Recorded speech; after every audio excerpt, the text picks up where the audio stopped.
A cabin in the woods, quiet, isolated, the perfect getaway, until something out there makes it clear you're not alone.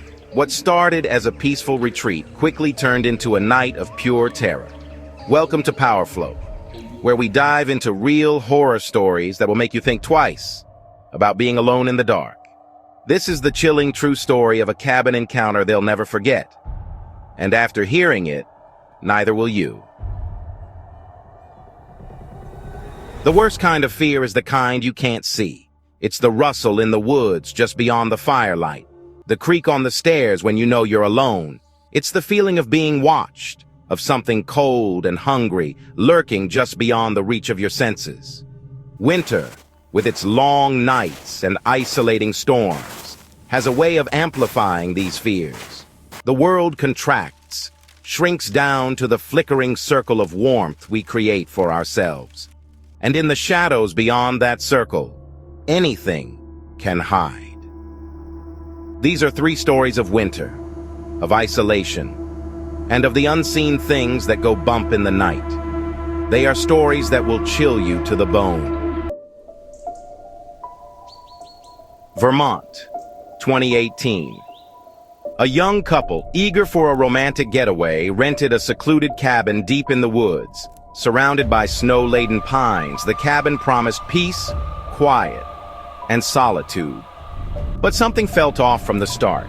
Footprints in the snow, too large to be human, circled the cabin. Whispers seemed to drift from the woods, carried on the wind. At night, the silence was broken by the unsettling crunch of footsteps outside their door. One night, the man, unable to shake the feeling of dread, stepped out onto the porch. The woods were silent, still, and then he heard it, a slow, deliberate crunch approaching the cabin. Fear, primal and consuming, seized him. He fired his shotgun into the night, the blast echoing through the trees. The footsteps stopped. They packed their bags and left before sunrise, the silence of the woods now more terrifying than any sound. England, a winter night, dark and wet. A young man hurried home, his breath misting in the cold air. He took a shortcut through a narrow, winding alley. A Snicket, they called it. The darkness felt heavier here, the silence broken only by the sound of his own footsteps. Then, he heard it. The distinct snap of a twig behind him. He risked a glance over his shoulder.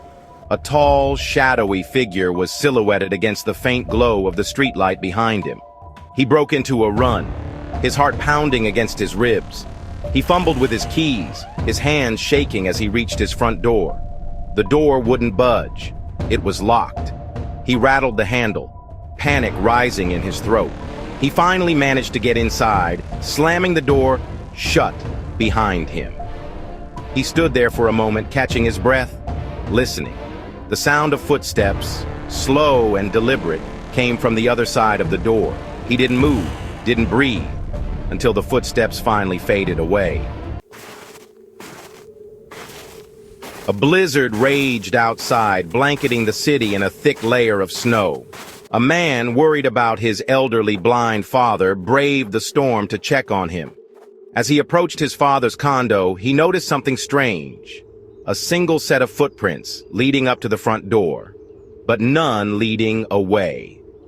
He knocked, but there was no answer. He tried the doorknob. It was unlocked. He stepped inside, calling out for his father. The apartment was eerily silent. He checked his father's usual spot in the living room, but he wasn't there.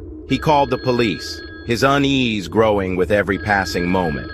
When the police arrived, they discovered signs of forced entry. A broken window, a crowbar discarded on the floor. And then they heard it. A muffled sound coming from his father's bedroom. They found the intruder hiding in the closet, a young man, his eyes wide with fear. But his father was gone, vanished without a trace, swallowed by the storm raging outside. The footprints in the snow remained a chilling mystery, a testament to the unseen terror that had unfolded during the blizzard. If you were in that cabin, would you have stayed or run for your life? Let me know in the comments. And if you love true horror stories, hit subscribe, like this video, and turn on notifications because here at POWERFLOW, the scariest places aren't haunted houses. They're the ones that seem safe. See you in the next one.